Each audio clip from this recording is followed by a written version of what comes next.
The following content is provided under a Creative Commons license. Your support will help MIT OpenCourseware continue to offer high-quality educational resources for free. To make a donation or to view additional materials from hundreds of MIT courses, visit MIT OpenCourseware at ocw.mit.edu. Okay, in the last class, this is what we did.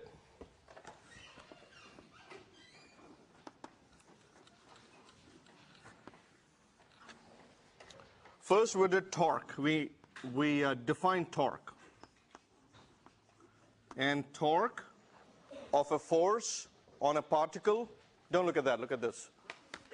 The torque on of a force on a particle is equal to tau. It's a vector, little tau, on the particle P about point Q is equal to, you know this, but cross the force on the particle P. You can pick any Q you want. The second thing we did was angular momentum.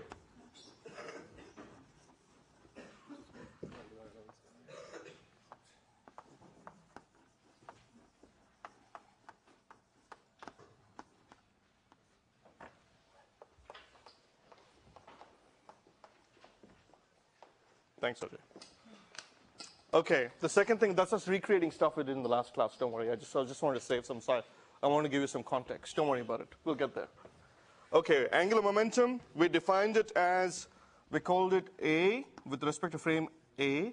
H is angular momentum, because angular momentum is really angular momentum. That's where it comes from. The H is silent. I'm joking. You know that. Good, thank you.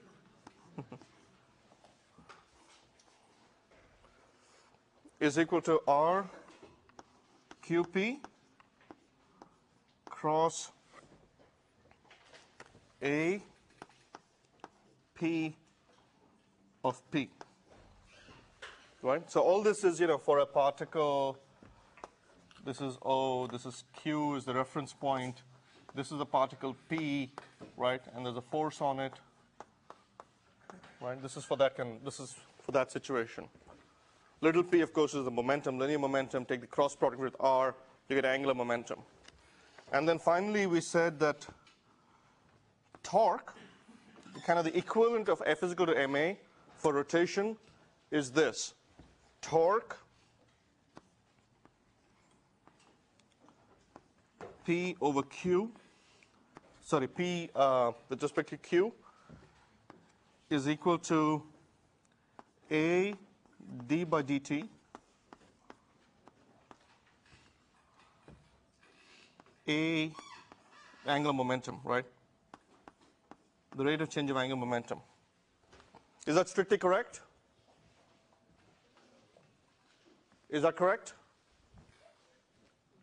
So that's only true in some special cases. The real complete formula is there's this correction term, which again has no name, so I called it the pesky term, which is, because I need to refer to it and I need a name for it, is AVQ, I beg your pardon,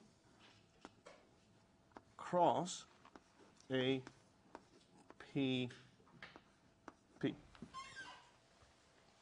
And we call this the pesky term.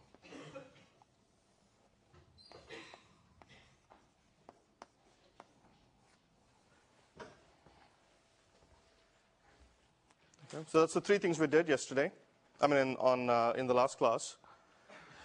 Torque, angular momentum, and torque related to angular momentum. Right? Two definitions. These two are definitions, and this is a law which comes from F is equal to ma. All right. And then the other thing we did in the last class was we started the dumbbell problem.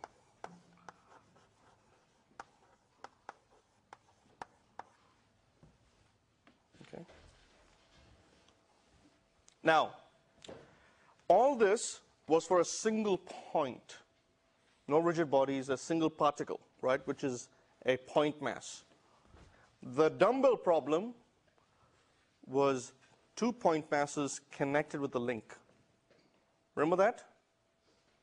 But I said, look, F is equal to ma, assume some unknown forces in the link, and we'll just solve it like it's two one particles, right? And we should be able to handle two particles. Everything that follows in this course, we should be able to solve with F is equal to ma. So we started that. We didn't finish it. So I'm going to finish that today, and that's what Ajay has written up for me on the right-hand side. I'll go finish it, right? There's a lot of stuff we've already done, and he's going to save me some writing. Then the next thing we'll do today, and when you're done with the dumbbell problem, you'll be like, well, listen, I solved the dumbbell like it was two single particles, but really I solved a rigid body problem because it's actually a rigid body, right? And you'll see moment of inertia just kind of drop out magically. And then you'll be like, moment of inertia is therefore comes naturally when you solve multiple particle problems, right? So then what we'll do is we will actually formally define moment of inertia and formally introduce you to torque is equal to I alpha, that equation, all right? It'll actually come out of this. You'll see torque is equal to I alpha, but you'll see it here, right? So you'll see torque is equal to I alpha. You'll see that.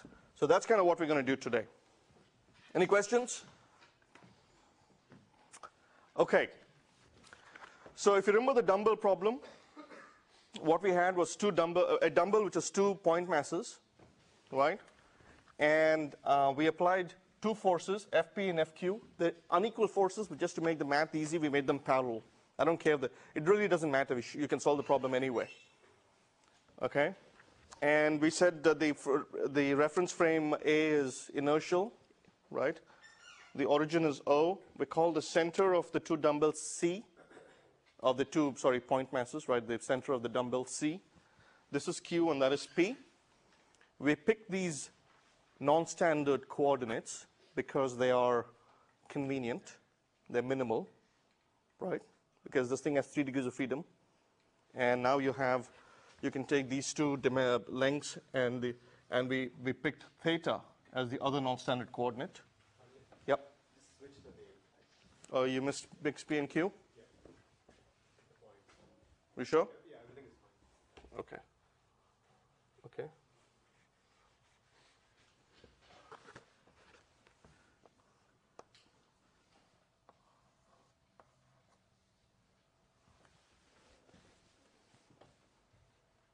Okay. And the two forces on it, so the two dumbbells sitting on a rink, right? Think of it that way, and you have two rockets attached to them. They both apply forces heading that way. And the two forces are constant, but they always head that way, Fp and Fq. And what we're trying to figure out is what this dumbbell does. Okay? So we'll come to the free body diagrams. Actually, so the first thing you do is you draw a free body diagram. And the free body diagrams are, what's the U here, Ajay? Unit vector along the... Oh, I see, just the unit vector? Okay, all right. So essentially what we're doing here is, well, we could have called it B1, right? Okay.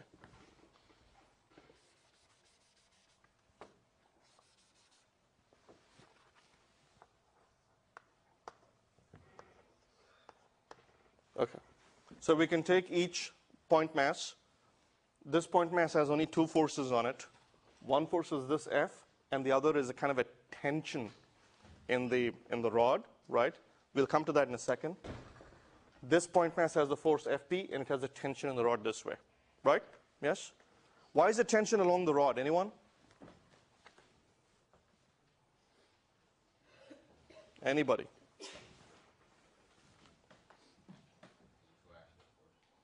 Yeah, and why is that? Why does it have to be coaxial? Can a rod not apply a sideways force? I mean, I can do it, right? I can pick up a stick and wave it. What was that? Well, the reason actually is this. If you just did a free body diagram on the rod and the tensions were not collinear and they were kind of skewed, right, that they didn't meet, there would be a net torque on the rod. But you know the mass of the rod is 0. Right? So the change of momentum of the rod is going to be 0.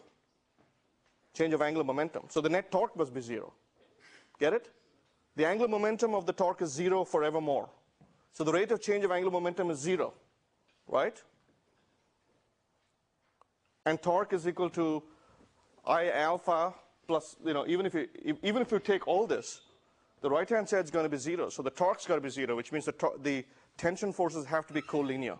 If you don't understand this, I'll explain later. It's not a big deal, right? Assume that this is a sort of a strut which can only support compressive tension. It can't support any bending. That's the other way to think about it. So these are the two forces. So we've drawn a free body diagram. Then the next step is we're going to calculate the accelerations of points P and Q. All this I did in the last class, right? The acceleration of point P is AP, is basically this vector plus this vector, the rate of change of that, right? And you can use the ultra super cool magic formula if you want. And what you get is the acceleration of point P is acceleration of point C, right? Minus this. What term is this? Centripetal term, just from magic formula, plus, what is this? Euler formula, right?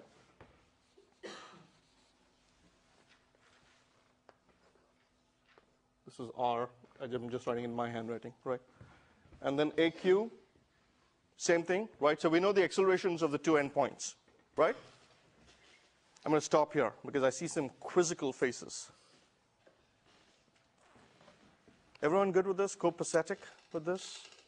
Not a big deal. All I'm saying is, look, instead of finding if I want to find the accelerations of the endpoints in terms of the coordinates I picked, which are the center points, kind of X and Y location, and the angle of the dumbbell, this is how I would write it.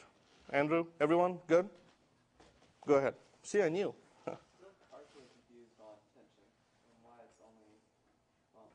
Okay, let's talk about the tension. Here's why. I don't have a place to write. Let me just write it here. Here's why. This is the rod. These are the spheres, right? The point masses. I'm saying the tension has to be this way. If the tension were actually this way, they would still be equal and opposite. So they would still satisfy the weak form of Newton's law, right? Even without invoking, Newton's strong form, right? The fact of the matter is, if they're this way, then if you just look at the rod, does it have a net torque on it?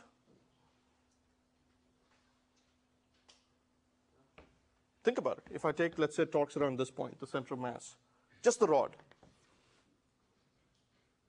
Get it? Do you understand? The torque, if the rod is massless and it's got two forces creating a torque around it, it'll have to accelerate at an infinite. Alpha will have to go to infinity, right? At some intuitive level. Do you understand what I'm saying? Right? A massless rod, therefore, cannot have, or the forces on it must be along the line connecting the points. They have to be collinear.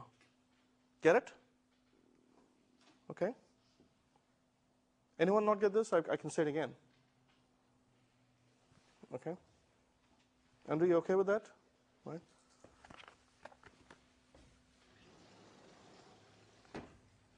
Anyway, so now I got the accelerations of AP and AQ, and now I can write Newton's laws, right? So I can write Newton's law for this guy, FQ minus TB1, right? FQ minus TB1.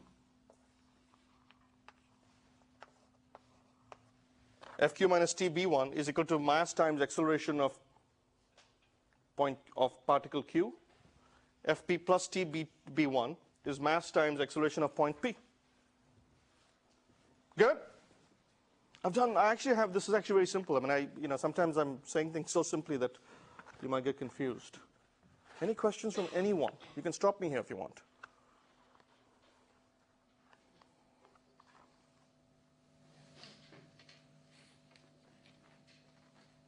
First step, label and draw everything. Second step, draw the free body diagram. Third step, figure out the accelerations. Fourth step, write F is equal to ma. That's what I just did. Or that's what Ajay did. Right? Now, actually what happens next is, look, you have two equations. They're both vector equations, right? And at some level, you have three unknowns. So this is actually four equations, right? But you have how many unknowns? What are the unknowns? The x location of the rod, the y location of the center of the rod, the angle. Is there any other unknown? Anybody? Anyone? Well, okay, so let's list them again. What are the unknowns? You want to know where the rod is, x, y, and angle. That's three. I have four equations, so there must be one more unknown, right? Tension. Okay? If the two rods weren't connected, the fourth unknown would be like, xy of the two, two bodies, and there wouldn't be a tension. So if there's a kinematic constraint, one of the degrees of freedom would go away, but an unknown force replaces it. You understand? It's very important that you get this gestalt. All right? Okay, so four equations, four unknowns. You should be able to solve it. Okay? But now, let's solve it. And I want to show you something interesting. Now, what do you do when you have simultaneous equations? You subtract them, you add them, you eliminate terms, right? I'm just going to do them all in vector form. So if I add these two equations, 1 and 2, this term will cancel out, right? So I'll get FP plus FQ is equal to the sum of these two guys, correct? So that's the first equation here. FP plus FQ is equal to 2ma acceleration of center of mass. Got it? Can you go over real quick, please, how you got from the A, B, Yeah, so that's the only little bit of, shell game I played here. MA, so the definition of the center of mass is that's the definition of the center of mass, right? If you take the acceleration of one end times the mass of that end, plus the acceleration of the other end, plus the mass of the other end, right? What you get is like 2 times that mass at the center of at the center of mass, accelerating with the acceleration of the center of mass. All right? This will become more clear in a minute. When I do the actual derivation, you'll see it. But essentially, when you add MAAP plus MAAQ, it's the same as 2m times acceleration of the center of mass. Just the weighted average. That's what the center of mass will do. Don't worry, I'll nail this in a minute. Okay? So it's a good catch. That was a little bit of shell game I played. All right? Actually, Ajay played it, not me. I would have, if I derived it, I would have shown you, very carefully. But he, what? Did you derive it? Say it again, I'm sorry? Yeah, actually, Ajay, thank you. If you write AP and AQ in terms of these two terms, right, it'll all cancel out. Good catch. All right? But it's also the definition of the center of mass, just so you know. Okay? So if you just expand this, right, just write AP, then see this term will cancel out, this term will remain, and this term will remain, right? And even this will cancel out. So all you'll get is 2 times this. Okay? So you'll get that anyway. Everyone's good with that? Adding up the equations? Right? Now, so that's the first one. Take A1 and A2 and add up. The second reduction I'm going to do is I'm going to take equation 1, pre-cross product it with RCP. Okay? Which is basically the moment. Let me explain that. So I'm going to take equation 1, this guy, and go RCP cross this plus RCP cross this plus RCP cross this. Still a valid equation, right? And I'm going to take equation 2 and go RCQ cross this minus RCQ cross this is equal to RCQ cross this, and add them up. Get it? So it's kind of like taking simultaneous equations, multiplying all the terms by something and then, adding it, that kind of thing, right? We'll give you a handwritten version of this. Don't worry. Okay, you'll see it. I wanted to make a very simple point, which was that if you do that, and you do all the math, a lot of terms will cancel out, and guess what you will end up with? You will end up with RCQ cross. So I just do that, and I cancel out. A lot of terms will cancel out, right? I'll end up with RCQ cross. So you don't have to write this down, guys. We'll give this to you, all right? I'm trying to make a deeper point here, not the math point. All right, the math, trust me, if you chug through it, it all works out. RCQ cross FQ minus FP, you will get is equal to MR squared A alpha B. Okay, and I want you to stare at this for a second because it's really cool. Here's what's really cool about it. And by the way, I eliminated T, right? If you can come up with another equation that tells you what T is. But essentially, I've solved the problem. This is saying the sum of forces on the particles. If you take the two particles and treat them like one particle with twice its mass right at the center of mass, right? The sum of forces is equal to ma, mass of this kind of combined, lumped particle times the acceleration of the center of mass. That's insight number one, right? Can anyone interpret this for me? Torque is equal to I alpha. Do you understand this? This is simply the torque about the center of mass. And in our math, out popped what is actually the moment of inertia. Although I haven't defined it to you officially yet, the moment of inertia of this dumbbell multiplied by alpha. Torque is equal to I alpha. Okay? And there's a reason we did all this. And the reason was to give you a hint of what was going to come ahead. So my question to you first is, do you understand this? Do you understand what I'm trying to say? Can anyone? Yeah, Levi. Real fast to clarify, I don't really always understand which R you're talking about when you're in this equation. Okay. I didn't emphasize it, but in the drawing last week, we defined the length of the rod as 2R. There are a lot of R's floating around, all right? R is a position vector, but an unsubscripted, unvectored R is simply the length of the dumbbell. They are all vector.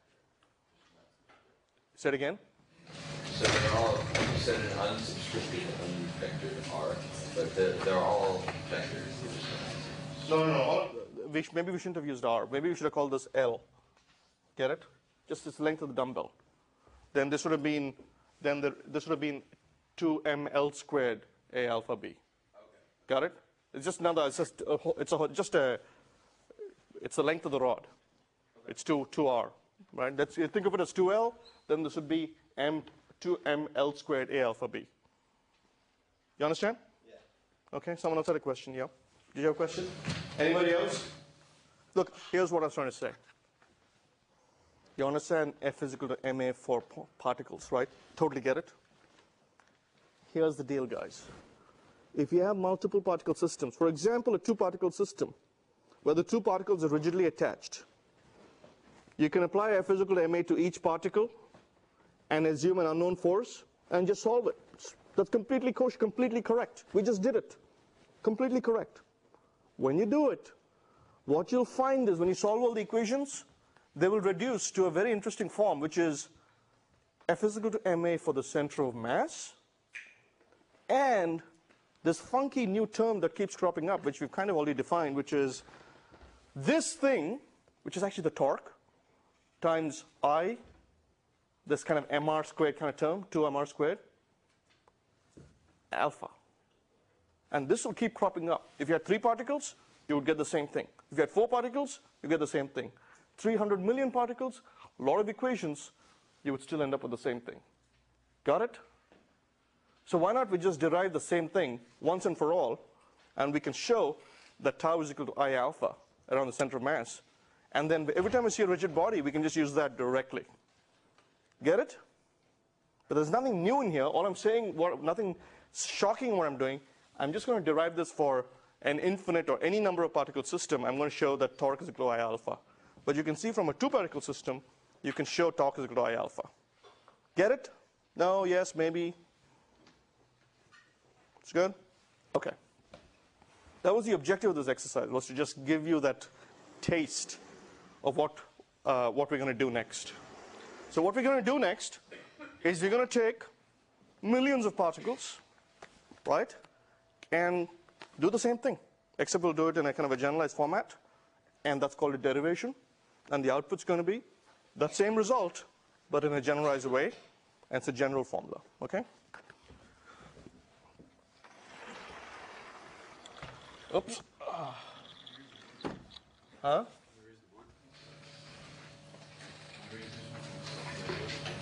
Oh, raise it. I'm sorry. I thought you said erase it. I was like, why do you want me to erase it? It's already below. Why do you want me to erase it? Guys, don't, seriously, I want you to get the point of what I'm saying, right? I'll give this to you, promise you. We will scan it and post it. It's already written down, right? We'll post it for you on the web so you can read it, okay? Writing it down, it won't add a lot for this. You should write all the other stuff I say and do down, but not this, okay? But you can stare at it, but don't write it down because we'll give it to you. Point I'm making is a very simple one, right? Torque is equal to I alpha for rigid bodies. That's all I'm trying to say, okay? And really, this is all just boring math. This is the result I want you to see, okay? And I didn't cheat. I just did it all from my physics to MA. All right, so what we're going to do now is we're going to look at multiple particles like that in one shot. So first consider, again, a frame of reference, A, and this is point O. Consider a particle I, a particle J, and thousands, millions of other particles. Okay? Now, on each particle, I or J, there is a force, which I'm going to write superscript I, little f, which is the force on I. And there's a force on J, which is J, that's the force on J. Okay? And each particle has a position vector, OI, ROI, and ROJ. Okay? Same thing, except now I'm going to do it in a general way. Now, first you need to tell me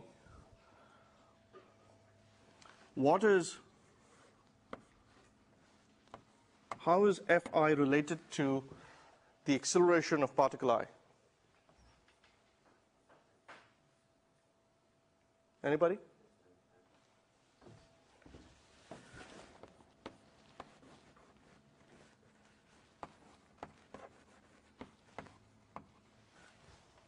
Is that right? Okay. Are all those particles the same mass? Actually, let's not assume that. Thank you. MIAI. Right? That's the acceleration of particle A. Or I, right? What is the torque on particle I? Let's pick a point Q. We'll call this the reference point for torques. What is the torque on particle I? And how is that related to its motion? Anybody? Sorry? Yeah, so that's the definition of torque. But what's the kind of the angular momentum type thing? It's just going to be the formula. I didn't ask the question clearly. It's just going to be this formula.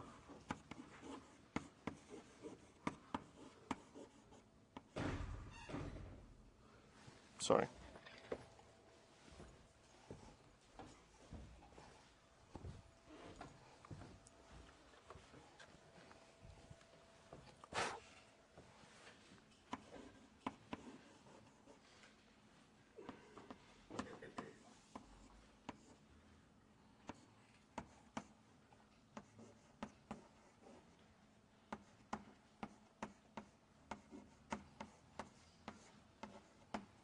Right? These are the two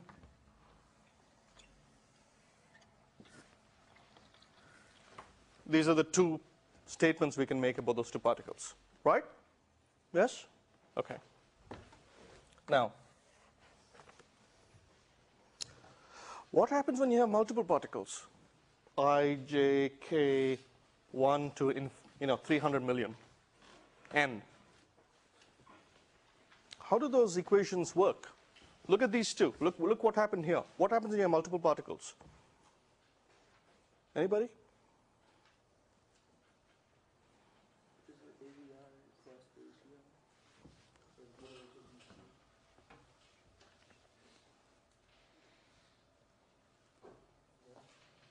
Say it again. Oh, that's Q. Yeah, that's right. This should be Q. Is that what you're saying? Yeah, thank you. That should be Q. Reference point.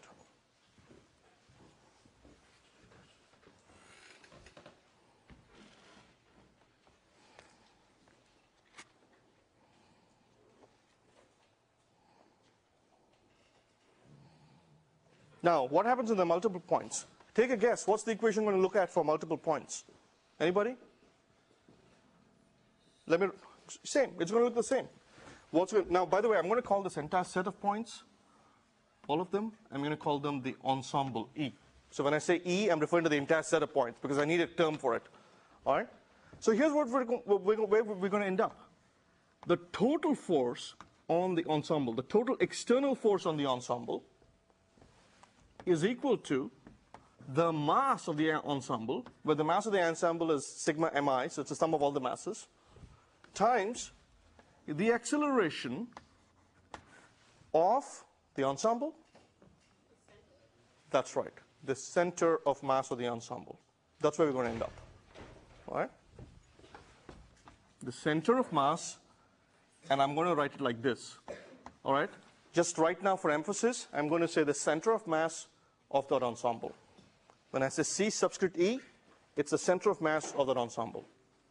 Okay? After some time, I'll get lazy and I'll stop writing the E. It'll just be C.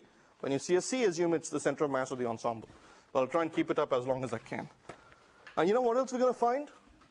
We're going to find the torque on the ensemble about point Q, which is the sum of all the torques about all the points about point Q. We're going to find this. I'm just giving you a heads up. Is equal to A, it's going to look very similar to what we have there, d by dt, A, H. When I write a capital, it's the total, right? It's the total torque, not tau. The total force, not little force. It's the total angular momentum of the entire ensemble about point Q. Plus A VQ cross, what's this term going to be? What's the equivalent here going to be?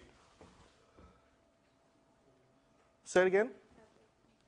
Yeah, capital P. What's the reference frame? A.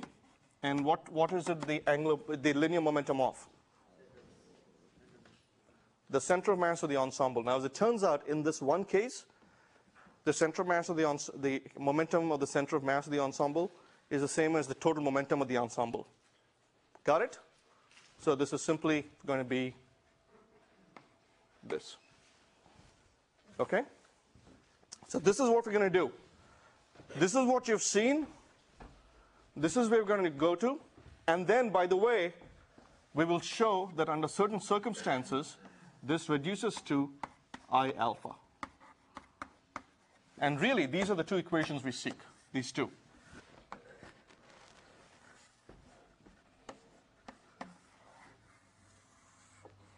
Okay, so that's the roadmap we're going to follow. Got it? This equation, we're going to turn into this guy. This equation, we're going to turn to this guy. Under certain circumstances, this equation becomes I alpha. And we're done. That's what we're going to do now. Any questions? I insist on at least one question at this point. I'm feeling unquestioned. I need to be questioned. Yes, thank you. That's what we're going to do now. So that's where we're going to go. And what I'm going to do is I'm going to take you there. I'm going to show you these results. Good question. Okay. So what we're going to do now is derive this. Derive this, then we'll derive this, and then we'll derive this. Okay? So let's derive this first. In order for me to derive that, the first thing I need to do is I need to introduce the concept of a center of mass. Officially. You've seen it unofficially, but I need to do it officially. Okay? If I have an ensemble, can anyone tell me the definition of the center of mass of that ensemble? Take a guess.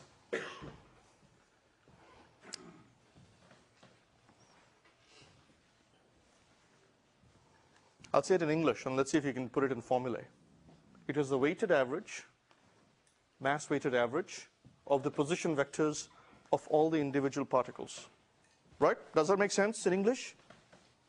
Yes. Good. You take the mass of each particle times the distance from something, and if you're doing several coordinates, you have to do it separately for each coordinate. You're nearly you're right, actually. You have to divide by the total. Perfect. Here, let me tell you how to do it. Right? I'm just going to write it down, and you'll see it's correct. By the way, this you need to get. You're exactly right, by the way, but the only thing I'll differ with is you don't have to do it separately. You can do it in one vector form. Let me explain. Here, look.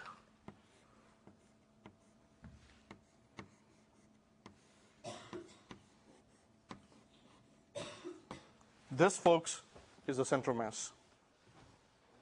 Take every vector of every particle, right? Multiply it by its mass, add the whole thing up, divide it by the total mass. The vector that comes out is some sort of mean vector. That is the vector of the center of mass. See what I mean? And in fact, you were right. In principle, in practice, you might do it in coordinates, but you can write it this way. So now here I'm going to stop and ask you, does anyone have any questions about this? I've simply written an age-old concept, things you've seen in high school in vector form. And do you get it? You twitched. Was that just doing this, or do you have a question? Just kidding. Anyone? Do you understand this? If you don't, if you think I went fast and you want me to say this again, I'll say it again. Who wants me to say this again? Anyone?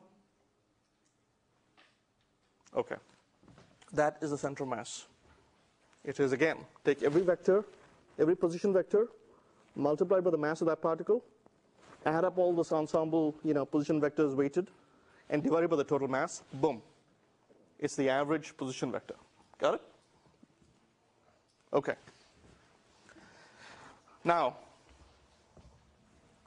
if I wanted to find the velocity of the center of mass, it would be this. I would write it as this. I'm only doing this because in the end we'll need an acceleration of the center of mass, right? So I'm going to take the first derivative, and I'll write it for you, and you'll see that there's no great magic here. It'll come out to be simply, by the way, we can expand this summation. It's I is equal to 1. If there are n particles in summation, it's summation I is equal to 1 through n of mi. Can anyone tell me what the velocity is going to be at the center of mass? For the position vector, I have to take the weighted average of the position vectors. For the velocity, what do I need to take? Excellent.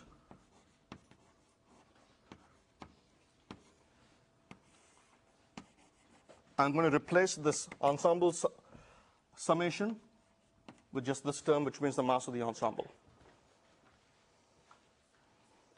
Okay? And finally, if I want the acceleration of the center of mass, it's going to be what? The weighted average of the accelerations of the individual particles.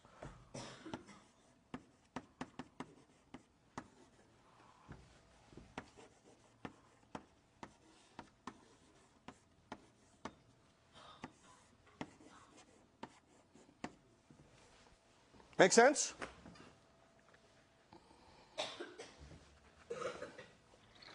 Now, I'm going to raise this only because I need some room. So now I've told you what center of mass is.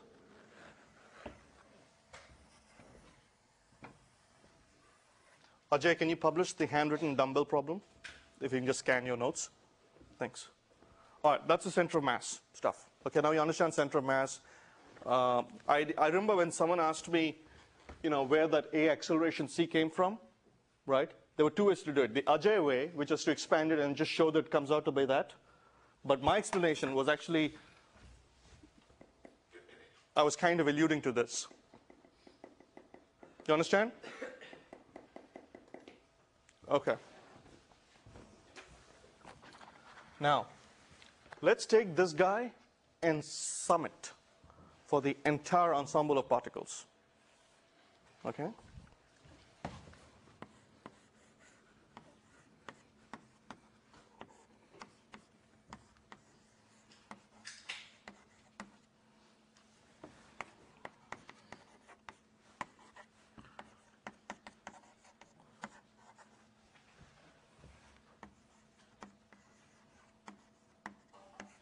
That's just simply that equation summed up for the entire ensemble of particles, right? Right? Everyone? Yes? Earlier, weren't you calling I an individual particle? Now we're using the F, I on the left with I like a counter. That's the same thing, believe it or not. In fact, think of it, that's actually, I'm glad you're asking that question because it's important to think about it. Those are not different things. They're not incompatible. If you remove this, it's an individual particle. Get it? And then when you sum it, you're just saying this individual particle plus this individual particle plus this individual particle. A counter is simply saying consider each individual particle and then do repeat until. It's like writing a program. Get it? Everyone understand this? Okay? So where does this lead us? What is this written as? What? The total force on the ensemble. Capital F, E. Okay? What is the, and what is this? Look up there. What is this right-hand side?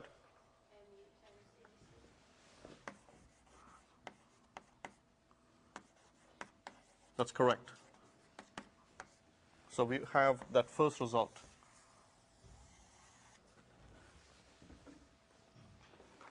Okay? So Fe is equal to me times the acceleration. That's the first result. We've just proved it. It's very simple. I just took the equation of the motion for each particle, I added them up. I use the definition of center of mass, this is what I get. Okay?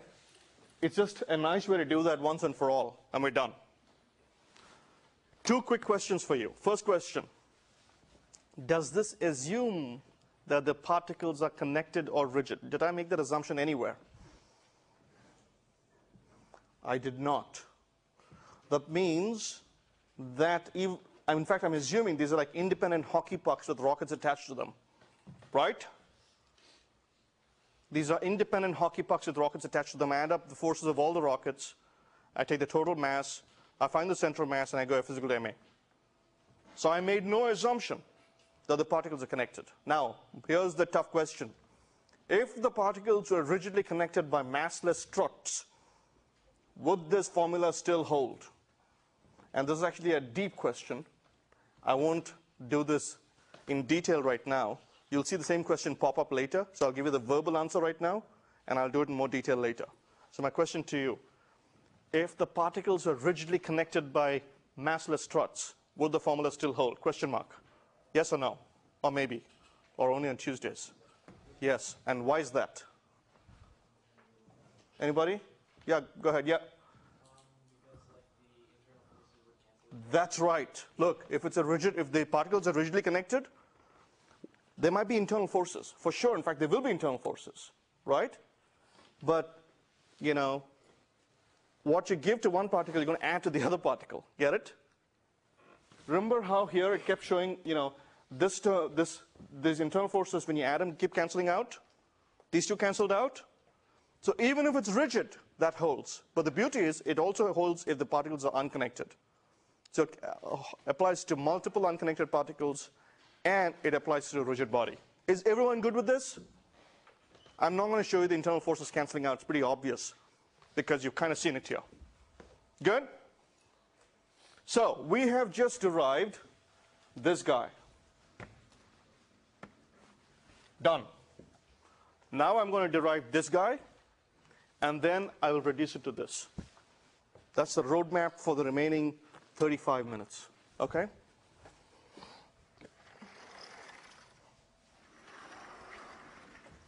Okay.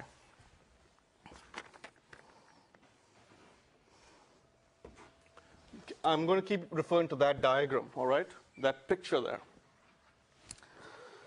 Okay. So now how did I do this? I just took a summation of the F is equal to ma equation, right? I'm going to do the same thing with that tau is equal to d by dt of h plus v cross p. I'm going to just sum it. No great magic, right? And I'm going to add it up and show that you get the same equation.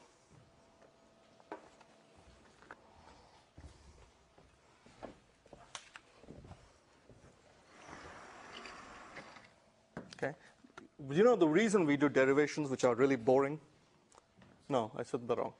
The reason that even though derivations could be boring, we do them is because when you take something like this, makes a lot of sense, great, and I do like to do this, but when you generalize them, they generalize kinda, but they're pitfalls. And the reason to be precise is because it's those pitfalls that you need to be aware of, right? So when you're a supervisor at NASA, right, you're the person who's going to catch the, dude, you missed a term, that's your thing, right? You're the dude, you missed a term people, right? So. That was a terrible movie by the Dude, Where's My Car? Terrible movie. I finally saw it. I was trying to be cool. I thought, yeah, I'll see it, It's terrible. I'm sorry. If you guys liked it, I'm not cool. Okay? Did anyone like it? Come on.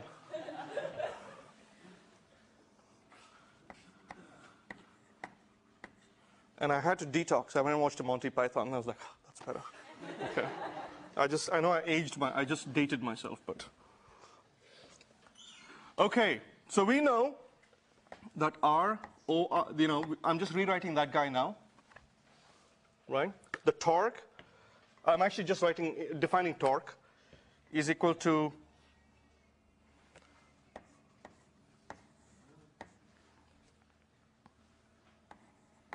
this is the definition of torque, right? That's the total torque on particle I from the external force. Okay? Now, what if there's an internal force? What if there's an internal force from particle J onto particle I? Right? What if there's a force like that? Right? If you look at particle I, it'll have two forces. So let's write it down. Remember I said here, I just hand waved it? In this case, let's write it down. What happens?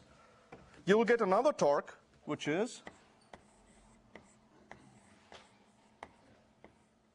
and I'm going to write it like this. Force on particle I from particle J. Okay? And I'll get, I'll get a bunch of these terms, right, from every other particle that wants to, push internally an internal force on this particle. Right? So that's the force, total force on this particle. Now, if you look at particle J, right, because it's a counter, I need to look at each particle. I'm going to get R, the torque on it is R OJ cross F J plus R OJ cross F. What am I going to get here? What's the equivalent here? Dot, dot, dot, dot. Right? Now, if I add them up,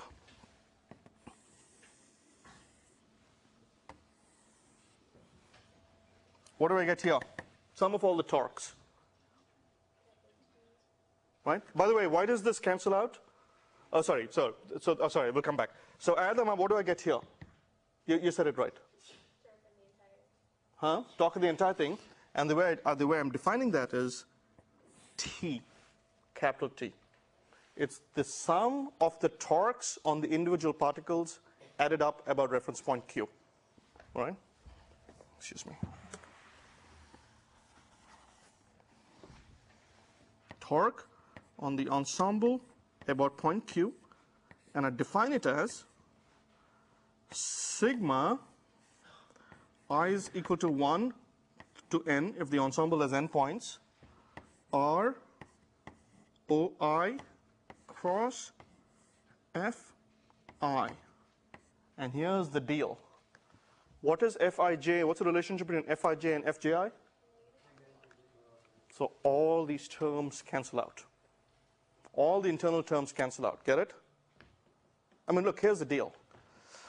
If you take two particles, let's say you're flying a plane, right? Let's say launch or you're flying a plane, right? Now, if two kids sitting next to each other are pushing each other, does it make any difference to the flight of the plane? It doesn't. As long as they're stably, they're just kind of pushing each other and they're stable against their chairs, their seats. It makes no difference to the flight of the plane, right? It's an internal matter. And Newton sitting outside doesn't see this. You understand? So that's the way to think about it. The internal forces make no difference. They cancel out. They only make a difference, by the way, if the kids are moving around. But if it's static, which is what happens in a rigid body, they make no difference. Okay, yep. Radius is OI or OJ, how come it's talking about OJ? I should have written, that's because I should have written Q. Easily fixed. How's that? That was quick, huh? Sorry. I should have written Q. Thank you. Okay, so that's the definition of the total torque on a rigid body. I write it as capital T, and it's simply the sum of all this, and I can ignore the internal forces. Got it?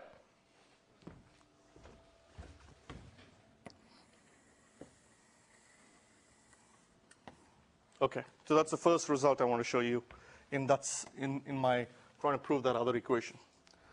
Now, let's do the same for angular momentum, because there are three terms. I'm going to sum up the torques, I'm going to sum up the angular momenta, and I'm going to try and sum up this term. Okay? Yep. Sorry, just going back. Yeah. So I understand like the idea of Yeah. but if Fij, Kids, yeah. if Fij equals like negative F with I with R 2I with RPJ, Then, yeah. So it turns out that that's a quick question. It's a very deep question. It turns out that even in that case, it goes to 0, right? I won't write it out here, but let me explain why. First of all, if it's a continuum, then these two are very close, right? So the terms go to 0. If they're, attached by massless rods, then you've got to use that kind of an argument. And you can show that Fij is the negative of Fji, and you can, if you expand it all out and write Rij and kind of write it out like that, you'll show the term still vanishes. Okay? And if you'd like, if you're interested in that, if you come and see me, I can show you some of this stuff. All right? So this term, that sort of body you're talking about, which is not a real body is all particles right next to each other, right? Even in that sort of a thing, these terms will cancel out. It's very cool, actually. And in fact, Ajay and I banged our heads against this. Every year, we're like, why does it cancel again? And, oh, yeah, finally it cancels. Okay? All right? That's a good question. It's actually not that obvious. Einstein was giving a speech, I've forgotten where, I think it was in Berlin in the 50s, and he wrote something. I'm Einstein, so it's a reasonable comparison. Anyway, so he wrote an equation, and he said, obviously, and he wrote I think the next result was E is equal to mc squared, or something very profound. Obviously, right? And a young physicist in the back apparently said, Professor Einstein, it's not so obvious to me. And all the, the old bearded, professors kind of turn up at him and stare at him, right? And the guy's like, oh, sorry, and he sits down. And then Einstein looks at him and goes, actually, you're exactly right. And he takes another 4 blackboards to derive that. And if I remember correctly, the story is that man, that kid, was Leo Landau, who then won a Nobel Prize himself. So you might win a Nobel Prize, like me. All right? Okay, so this is the, so let's do the next term, which is A, H, IQ is equal to R QI cross A PI. And if you write that out and you sum it up for all the particles, I'm not going to do it, there's no terms to cancel, it comes out that the total angular momentum of the ensemble about point Q, you can define it simply as this summation, which is sigma I is equal to 1 to n, where n is the number of particles in the ensemble, R QI cross A PI.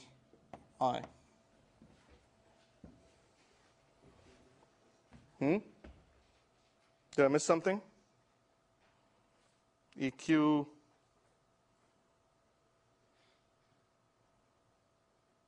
Did I miss something? Is that right? Yeah? Okay.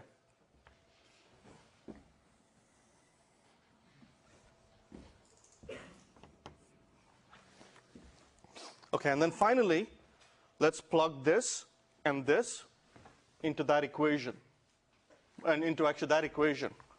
So now we can say tau I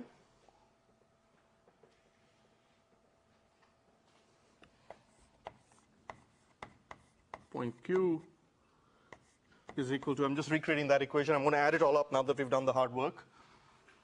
A d by dt of A h by q, I'm just rewriting that, plus A vq cross A p I, repeat n times. When you add it up, we can see that this, if you add this up, use this to get the total torque on the ensemble, right? That's it by definition, right? Is equal to, what is the summations of this? Anyone? Sorry? Yeah, it's just A d by dt A h I about q. Say it again? Yeah. E about q, the ensemble total. Yeah, if it's capital here, if it's, yeah, this is, yeah, that's right. And what's that going to become? Anyone? It's just going to be, look, it's just, this is constant, right? And there's something in this. You add up all the linear momenta of the individual particles, you get the linear momentum of the total ensemble. So it's going to be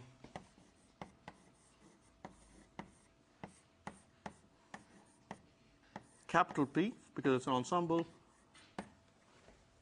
and that is that equation. Got it?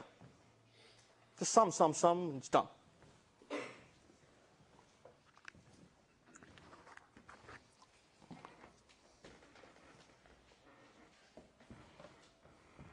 Any questions?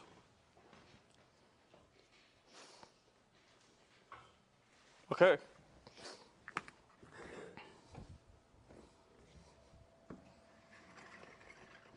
By the way, the same things apply, right? So torque is equal to rate of change of angular momentum of the ensemble. What happens if the reference point is stationary?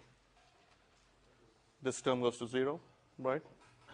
If the reference point is moving parallel to the center of mass, this term starts with a z.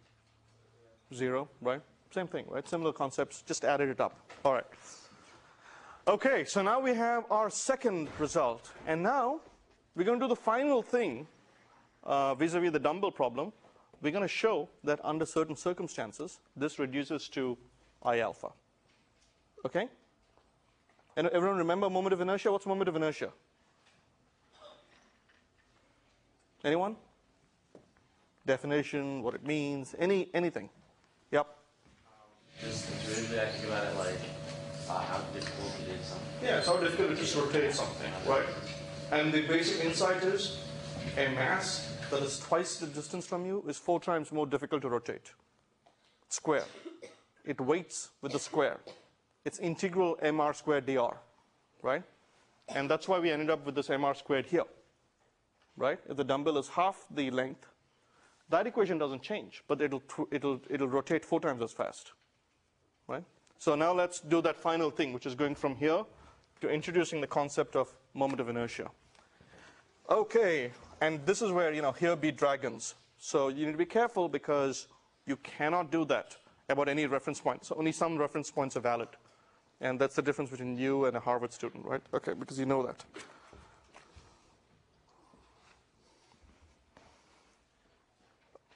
So in order to go from here to I alpha, what we'll do is we will express this guy. We'll actually expand this guy. So what is A H of the ensemble about point O? It is equal to, as we said earlier, and there's a lot of math and just a lot of writing here, so you'll have to bear with me. But it's useful to pay attention, all right? Even now, after all these years, I get myself confused, and I have to go back to the derivations to kind of figure out, because a lot of things go unsaid. OI cross what? Anyone? Anyone? What's this? Cross P. Yeah, exactly. But I'm going to write it out like this. I'm going to expand P.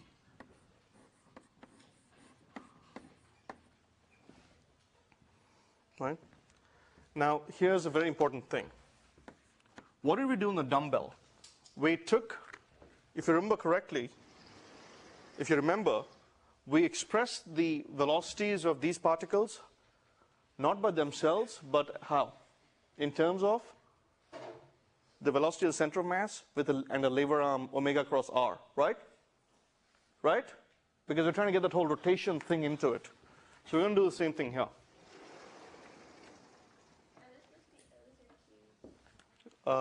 Yes, that should be Q. They should both be Q. Thank you. They should both be Q. Okay? Is equal to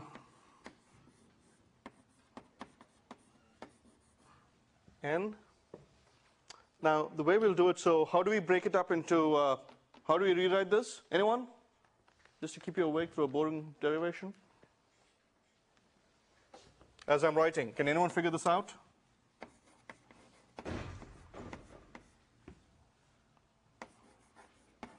How about this?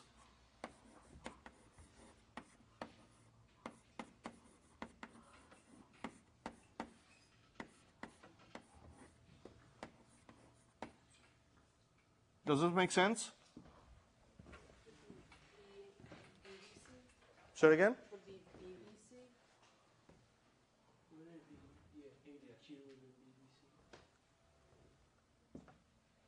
AVQ and BVC. Right, so think about what I'm doing, right? Here's the ensemble. Here's the dumbbell. Here's the center of the dumbbell. I want to find the end point of the dumbbell, velocity of the end point. So I find AV center of VC plus omega cross that distance. That is the magic formula. What, Ajay? Yeah, so fundamentally what I'm saying here is I'm assuming, this is where I'm doing it, that those particles are a rigid body. Right? Which means that if the ensemble rotates, all the points rotate. You know how if you look at the stars and you kind of do those time lapse things, they all inscribe circles, time lapse photographs, right? That's kind of what I'm doing here. I'm saying, look, whatever the velocity of a particle is, it must be related to all the other particles in the following way, which is they're all center of mass velocity plus omega cross their distance from the center of mass as a vector. Get it? Are you okay with this? If you're not, you stop me. BVI is 0 actually. Oh. You're saying where is BVI? Yeah, that makes sense.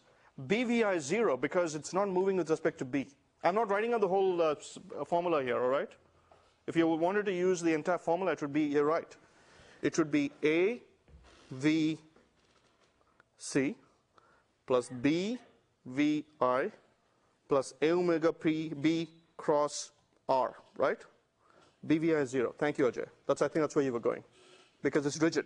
So if you're sitting on the ensemble, right, it ain't, those particles aren't moving. Okay? Is everyone good with this? Can you write that down? Sure.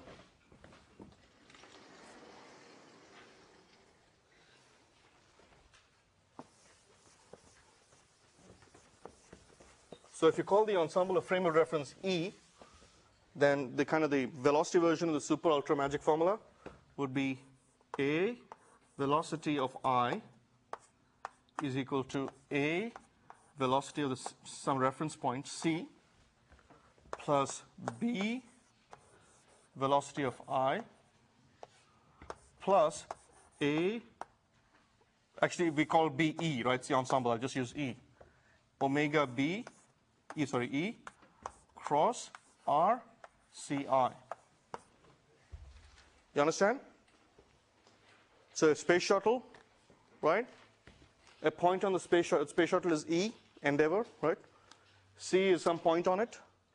We want to find the velocity of an astronaut who's running away from, the center of the space shuttle with EVI velocity, right? So here C is not the center of mass, it's just a generalizing point. It doesn't matter. This formula holds for any reference point.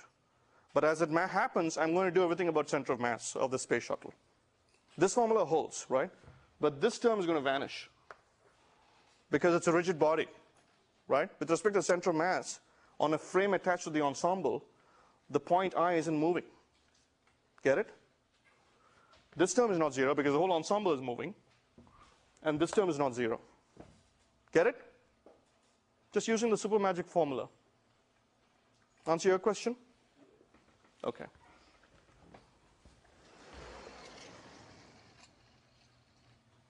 That's this. So let's rewrite it. I have 10, 12 minutes. I'm going to rewrite this now is equal to sigma I is equal to 1 through N R, MI RQI.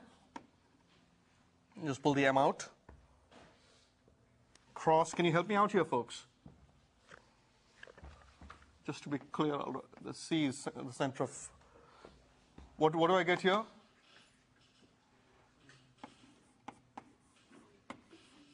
Right? Plus sigma pi is equal to 1 to n. I'm just expanding it out, the two additions. Again, I'm going to pull the mi out.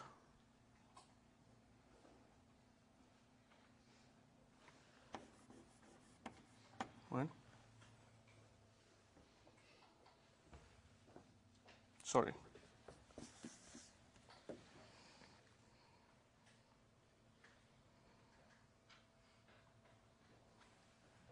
Yeah, I'll put the mi out. And I'm going to rewrite this guy again in terms of RCI. How can I rewrite this guy in terms of RCI? Anybody? RQI is equal to RQC plus RCI, all right? Basically, I'm going to take the vector from,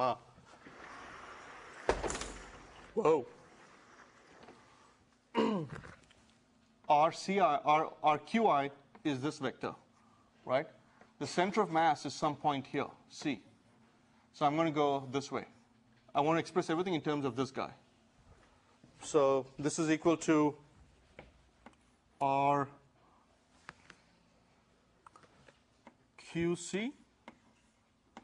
plus RCI. This, what did I just do here?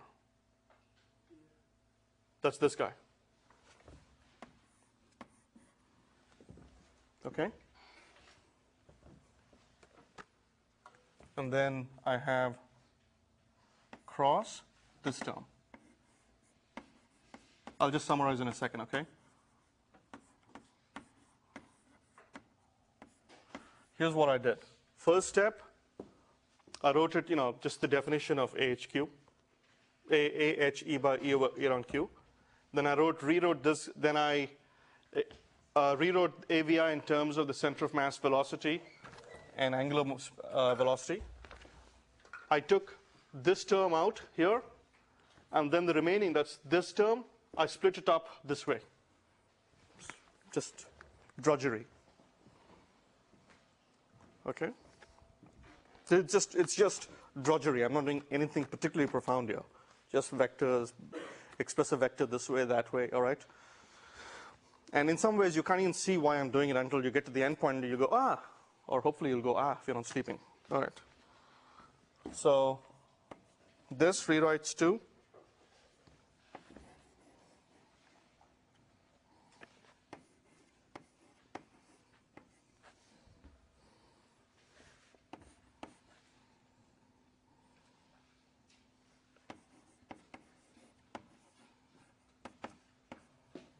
right? This is actually the definition of the center of mass at some level. Okay. Plus, this rewrites to a really, really ugly term.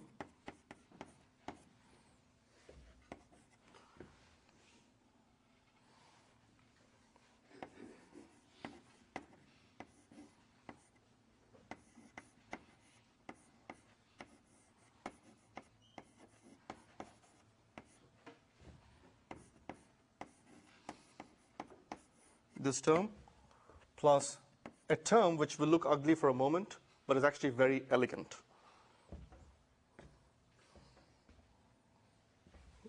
Okay?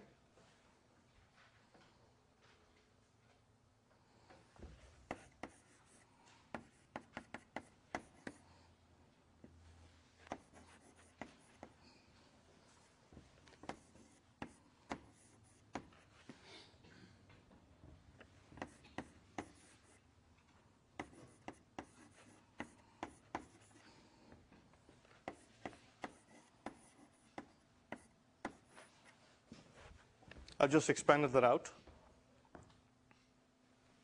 Okay? So just so you know, from here to here, it's just expanding, rewriting. There's nothing profound. If you fell asleep and you just woke up, it's okay, you didn't miss much. Right? So that is simply rewriting the angular momentum of ensemble E about point Q in terms of center of mass, distance from center of mass, stuff like that. Okay? Now, we get to the fun part. This is in fact nothing more than the distance of the center of mass from point Q cross product with what? Anyone? Anyone?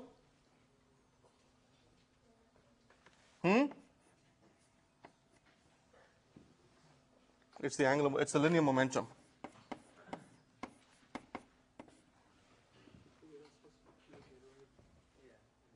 Yeah, that's Q. Sorry.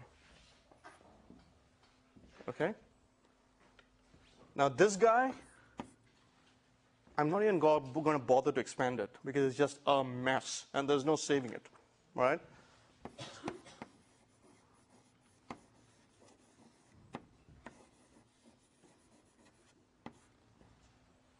Okay. That's this guy. This is just, no, I can't simplify it. Even I can't do it. Now, this is very interesting. This is called the vector triple product. Here's a beautiful little formula. If you have something like this, a vector A cross a vector B cross a vector C, this is called a vector triple product. And you can rewrite this as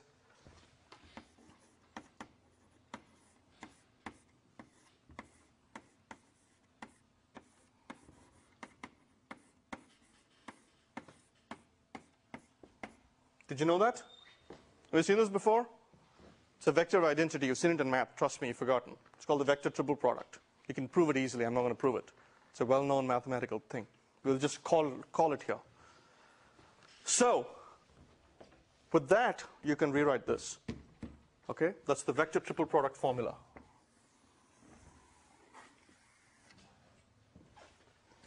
Any three vectors. So if you rewrite it, here's what you get.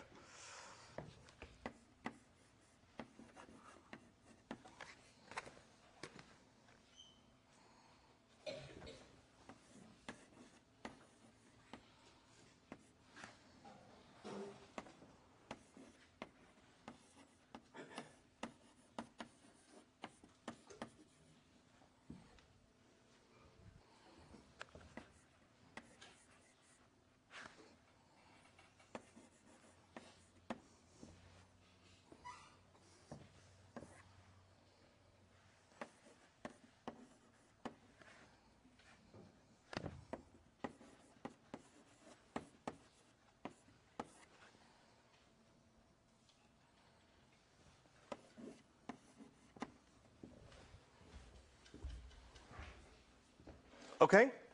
So this is the mess that we've just inherited. Now we're going to clean up the mess. Okay. First of all, in a tool, we're looking at 2 dimensions. By the way, this can be generalized to 3 dimensions. What happens to this term in 2 dimensions? Position vector of points I with respect to the center of mass. Dot product with the angular velocity. What happens to this term? Vanishes. Why? Because if this is the plane, the angular velocity points this way, position vectors are all in the plane. Right? And these days, the dot product of 2 orthogonal vectors is 0. Right? So this is 0.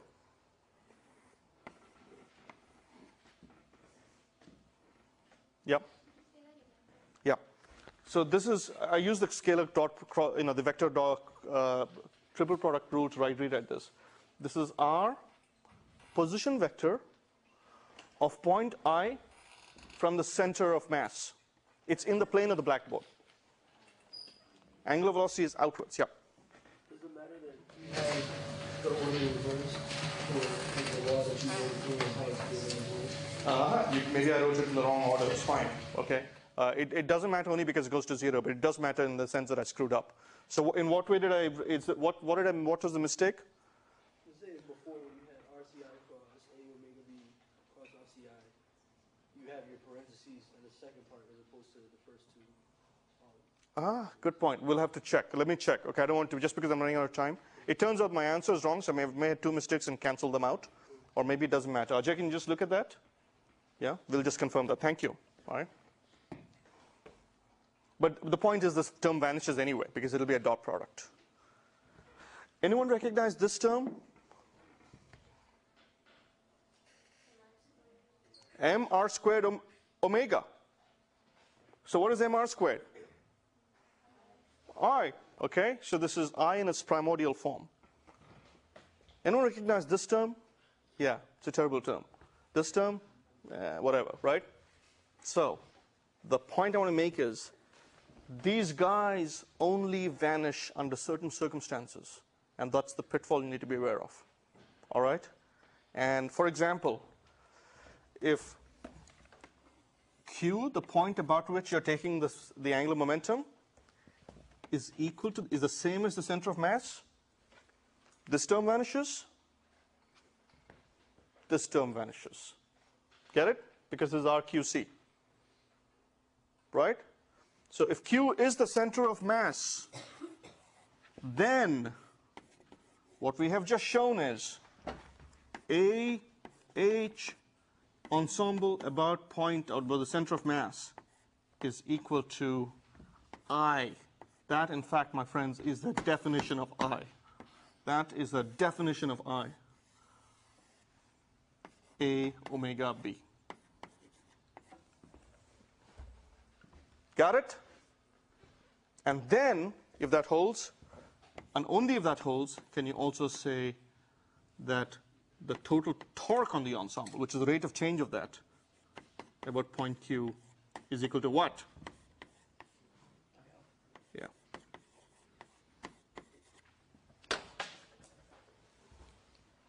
Okay? By the way, in a continuum, a summation is an integral.